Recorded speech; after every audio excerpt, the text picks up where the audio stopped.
The Ukrainian government is strongly rejecting allegations that it used cluster bombs during the fighting with rebels in eastern Ukraine. Human Rights Watch, an international non-governmental organization, said on Monday in a report saying that government forces used cluster bombs in populated areas in the Donetsk area earlier this month. The report said at least 6 people were killed by the deadly weapons.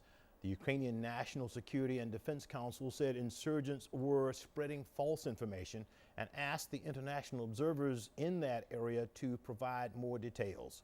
Cluster bombs disperse a mixture of small munitions over a wide area. They are banned in 114 countries which signed the Convention on Cluster Munitions. As of now, Ukraine has not joined that treaty.